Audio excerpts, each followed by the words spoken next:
This is Daily Blast Live. We're talking about what you're talking about. Real, honest, entertaining, live. DBL starts right now.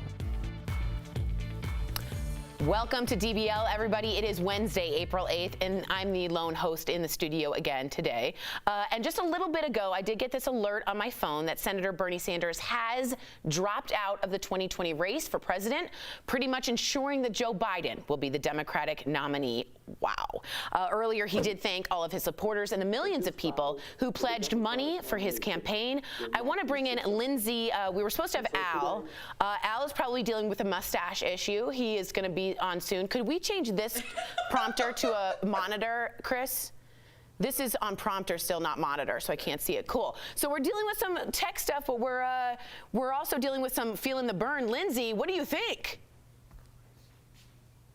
Well, I think that, Bernie said that he's not going to completely forget about all of his people that he has out there, right? So he's still going to ignite his base. And I think that this is very strategic, right? You're in a place where Hillary didn't get this much time to basically have the campaign to herself without Bernie. And I think that Bernie is really doing the thing that the party was pushing him to do. I think now you might see Obama and such people get behind Joe Biden and really push that campaign. The question is whether the Bernie voters actually believe that Biden is the person they can believe in. And I think by Bernie keeping his base ignited and pushing his policies all the way up until that convention in July, or when they pushed it to August, then perhaps maybe that his voters will get on board. But I don't know. I mean, it feels like, like I said, it's constantly a change in who's going to be the front runner for the Democrats. Bloomberg had a little a soiree where he was, getting all the fans. Now everybody's saying Cuomo. Now people want Bernie. It seems like everybody's just trying to get away from Biden. So I don't know if this looks good, but we'll just stay tuned. Okay, first off, you look amazing in pink. Let's just call it what it is. You look amazing in look, pink.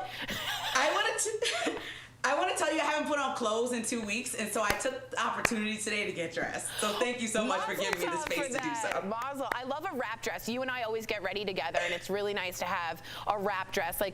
So you look fantastic, and it's really good to see you. People writing in, Lindsay, LG, so people miss you as well. We do want to let you know that yesterday, America... Thanks, Tori. I can see you today, too. You look great. Oh, you can see me? I do look okay. Thanks. Just kidding. We both have on like some animal going on, animal print. Yesterday, America passed another. This is rather tough, and this is why we're giving you some laughs, because things are tough out there with more than 400,000 cases and the highest daily death toll yet. But there is new evidence that efforts to slow the spread of the virus are working. That's your good news. Here's what Dr. Deborah Birx said about it on the Today Show. Yeah, we're really proud of the American people. We know Washington and California started very early, went to social distancing very early. Their curves look like they are persistently flat, and that's very encouraging for us. Obviously, New York and New Jersey had what we call a logarithmic rise in the number of new cases, but we're seeing that stabilizing, and that gives us great encouragement. It's funny because Trump says you can use a scarf to protect yourself, and man, does she have the best scarves, doesn't she? Oh, one for every day. Now with the curve, I love that scarf. I love that scarf. With the curve hopefully flattening out, many are asking, what will it take to reopen America? So here are what some experts are saying. First, there needs to be a sustained reduction in cases for 14 days straight. Number two, all cases and contacts must be monitored so that anyone and everyone who is infected can be isolated, including the people they also came in contact with. Three, testing needs to be super readily available for everyone at any point with symptoms. And finally, hospitals need enough open beds and equipment so they can safely treat all the patients and not have to resort to crisis standards of care. Does this give you hope, Lindsay? And since we haven't checked in with you, 1 to 10, how are you feeling in terms of this quarantine? I actually got out of my own personal space of maybe boredom and understood the privilege even in that statement of saying that I don't want to be sitting in the house, because most of my family lives in New York. And so as I'm seeing this affect people more closely, and as I have lost someone that I know and have had several people that I know that are affected now, I think that the situation is way more serious than my uncomfortability, if that's even a word. And so I think when we're all talking about when is this going to be over, and we saw 11 weeks in Wuhan, after they decided to lock down. We need to all just remember, if it's not a life or death situation, you don't have to get out the house because you can't take care of your family, then the complaints are really just a lack of awareness, lack of self-awareness, and really just screaming privilege. Just really give the space for us to get this right so that people can stop dying. And so I think it has gotten way more serious over the days. Nice. And so I'm just trying to just, look at the bright side. I'm healthy, my family is healthy, and that's all I can ask for. Well, speaking of lack of self-awareness, I think Al Jackson has joined us. Is that right, Al? How are you? You've disappeared into the background. Well, yeah, look, I had to, me and this shirt had to have a long talk before we were both ready to come on camera. I think we're ready now. Okay, I'm really happy you guys went through that, and we're really glad to see you. And thanks for adding that plant for just a splash of greenery. You're never going to believe what happened to one Illinois mayor. This is hilarious, guys. He pleaded with residents to follow the stay-at-home order. Great. He asked the police to step up enforcement for people who are not following the rules, just like Lindsay was talking about. Well, less than 48 hours later, police broke up a gathering at a bar at 1 a.m. Guess who was there? Wah, wah, the mayor's wife. I'm making a face, Al. How do you feel about this? I think we're forgetting who else was there. Her best friends, Jameson and Jack Daniels. Look, there's something that we call privilege. And it's when you think that rules apply to everyone but you. And we see that applied to celebrities, to athletes, to different races, to different genders. But it also comes down to people that feel like, yes, you stay inside, but my husband's the mayor. And what people don't understand is this virus doesn't understand about jurisdictions or who your husband is or who your brother knows. You will get everybody sick, and you are setting a terrible example. That's why Lindsay and I are at home right now, because us here at DBL are trying to set the example, and it's such a bad look, and she should be fine, but I mean, the damage is already done to the credibility. Yeah, Lindsay, it reminds me a little of Chris Christie when he was on the beach. Remember, he closed the beach except for his family, and that helicopter took that big wide shot. How do you feel about this? I know you're excited to take a jab at Chris Christie. This don't got nothing to do with him. But I just think, I told you this to the people who are still on the beach after they don't get the memo. Like, go inside. It's not even funny. And the fact that this is a grown woman and somebody who is married to somebody in politics who understands the severity of it because they get the details before the public does, it's embarrassing. She just has to, like, come on. I didn't even know bars were still open. So when I heard the story this morning, I'm like, what bar? I know. You're like, where is that? Well, actually, on a sad note, we are remembering singer and songwriter John Prine. He died on Tuesday from complications of coronavirus at the age of 73. Here is his song, one of my all-time favorites, Angel from Montgomery. Make me an angel that flies from Montgomery. Make me a poster of an old rodeo. Let's make him an angel. We'll be right back.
Welcome back to DBL. DBL is all about facts, not fear, and having some empathy. We know a lot of you are questioning things. We want to provide you information to keep you and your loved ones safe, and because knowledge is power. That's exactly right.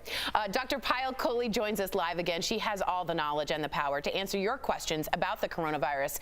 And Dr. Coley, you actually wrote us, me and Bert, my executive producer, some stuff you want to get to. So we're going to get to that too, which I thought was really helpful because we're friends. You know, I have her number. Cool. Hi. How are you? I'm good. How are you? You're looking pretty today. You as well, my love. Well, our first question comes from Carrie. She says, my father-in-law is very ill. We don't know how long he has to live. My husband wants us to fly out to see him. I really don't want to fly right now. But if we have to, what do you suggest we do to be as safe as possible? That is a hard question, Doc. So, Carrie, first of all, I want to say my heart goes out to you and best wishes to you and your family. And certainly if you have to fly at a time like this, I think it's important to go back to basics. So there's 4 things that I want you to remember. The first, social distancing. So more than 6 feet, no matter what you're doing, whether it's sitting on the plane, waiting in line at security, waiting for the bathroom, anything like that. Second, wipe down everything. So everything you touch or anyone else touches, like your ID, for example, or those bins at security that we have to put our stuff in, make sure you're wiping those. Third is hand hygiene. You cannot wash your hands enough or use enough hand sanitizer while you're traveling, especially when the stewardess is handing you something that you're going to eat or drink. Make sure you wipe the outside of it. Make sure you sanitize your hands before you consume anything. And then the final is to wear a mask. And remember, this again is to protect others as well as to protect yourself. So best wishes to you as you travel, and try to do those 4 things, and I think it'll keep you out of trouble. I agree with you. And Carrie, we are thinking about you. That's not an easy question. Lindsay has a question about pets. So do I. She says, my cat's an indoor-outdoor cat and will spend his evenings roaming the neighborhood. Should I be keeping my cat inside at all times now, since animals can be carriers? And the doc, you even said cats might be more susceptible even. So, Lindsay, I'm glad you asked this question because I want to clarify something. Animals don't give us the virus. We can give animals the virus, in particular cats. So, yes, you should keep your cat inside, but not so much so to protect yourself from the cat bringing you the virus, but more because people in your neighborhood could infect your cat and give her the virus. So it's important to keep her protected. That's a great one, and a good question for Right Meow. Yes. Joanne asks, what is the best way to dispose of a used face mask? That's a good question. Yeah, because we have to protect the people that are picking up our trash as well, so I'm really glad you asked that. So what I've been doing is putting it in a plastic bag, like a grocery bag, tying a knot at the top, and then you can just throw it away like regular garbage. But because it has that extra layer, you really are protecting anyone that's removing your trash from also getting exposed potentially to your face mask. Yeah, that's a good point. Trash picker-uppers, sanitation personnel, those people are heroes right now, and we owe them every respect that we can give them. Our final question today comes from Holly. She says, if someone is considered a carrier of the coronavirus, what does that mean long-term for that person once the all clear has been given? So maybe an asymptomatic person who might have it, what does that mean for them in the long term?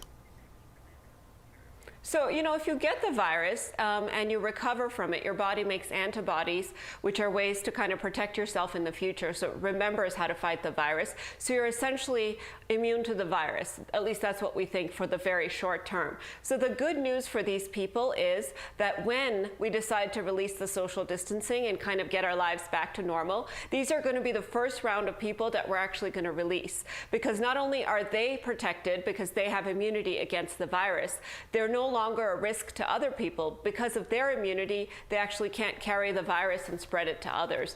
So these are the people that actually, it's kind of the silver lining of getting the virus, is that you're no longer at risk and you're no longer a risk to others. That's really good. Speaking of the silver lining, before we go, it's time for Dr. Coley's silver lining, l'chaim. I was trying to do something more Jewish for me today.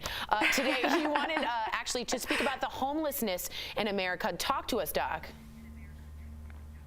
So, you know, Tori, we've been struggling for decades with finding a solution for homelessness in our country, and we really haven't found good solutions. And this pandemic has really made it within the span of a few weeks. We found a number of solutions for getting people off the streets. And thanks to the generosity of many hotels, a lot of homeless are now staying in hotels. And of course, places like here in Denver and other cities are actually setting up extended shelters out of old convention centers or meeting places. So it's really been effective in getting people off the street and helping them to be in a safe place and also have access to some of those resources that the rest of us have the privilege to have. That's amazing. I always say empathy is always a silver lining right now because we're all in this. It's a one great equalizer. So if anything, we can have empathy. Thank you so much, Dr. Coley. Dr. Coley, of course, returns tomorrow. So if you have any questions you want answered, write to us on social media. You can also email info@dailyblastlive.com. Again, there's no panic, just prevention, precautions, some news from the doc, make you feel stronger, have some empathy, and you're already starting on a good note for the day. We'll be right back.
Welcome back to DBL. Right now, millions of Americans are staying home, but some people continue to gather in crowds. Lindsay spoke about it earlier, and keep non-essential businesses open against state orders.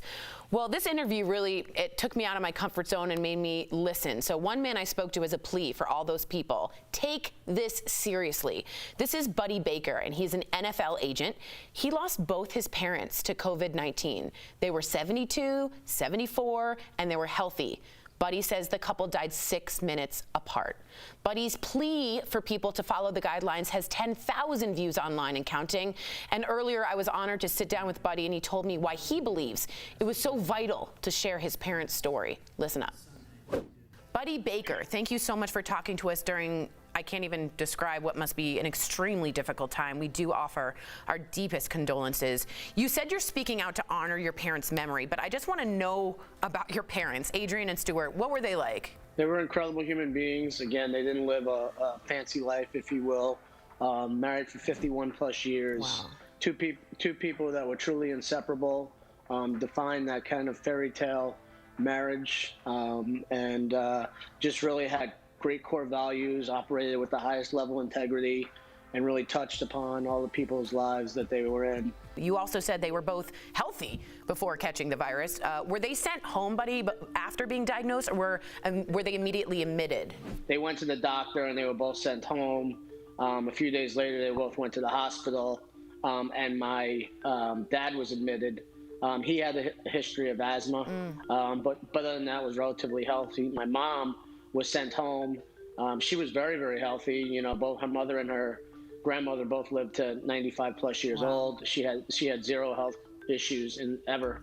In fact, the day we took her to the hospital, she had really limited complaints then. She had no fever, not coughing or anything like that. We took her there more from a precautionary standpoint because earlier that day we had received a message that our father wasn't going to make it, and so we knew that she would be devastated, and she was just kind of weak on her feet as a result of the psychological kind of impact. So we took her there. That was also the day that we got that information that I was told that my father tested positive for COVID, and so we thought that they would admit her and test her.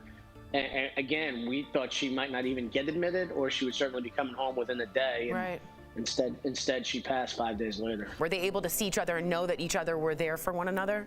They passed away holding hands in the same room. They were certainly not conscious, and for their comfort level. But obviously, deep in your heart and in your mind, you hope that they knew that they were there, to the end. Wow, holding hands in the same room. Excuse me. Why do you feel it was important to speak out? Because as a sports agent, your clients often have a platform to effectuate positive change and inspire others based upon good things they do on the field, things they do, in life. And unfortunately, my platform was a result of something horrific that we wouldn't want any other family to have to go through. I thought that I had this platform now that was going to afford me the same opportunity to hopefully help another family or families not go through this unimaginable pain, and really spread the word. Because I think until you have a face or understand, or a family associated with the results and impact of this virus, and I think it's up to each and every individual to do their part to help stop the spreading of this virus. Wow, I think that's so appropriate. Thank you, Buddy, for taking the time and for giving that message and for being so selfless. I do want to say that Adrian and Stuart and you will all be in my prayers, and please know their legacy continues with this type of information and life-saving advice. Thank you so much, Buddy. We'll be right back.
Welcome back to DBL. Pop star Britney Spears, one of my favorite people, she's encouraging social distancing by changing up her lyrics from her iconic 1998 hit, "Hit Me Baby One More Time." She crossed out "My loneliness is killing me" and changed it to "Saving Me" with a Purell bottle in hand. Does everyone follow me? She also went on to thank all healthcare employees who are working tirelessly right now. So here's how you can beat your loneliness on today's DBL Health Blast, sponsored by eHealth with the flying salad. Instead of calling FaceTime someone, the visual contact helps. Or try having a virtual lunch or a coffee date. When it comes to your job, try a Zoom meeting instead of some emails.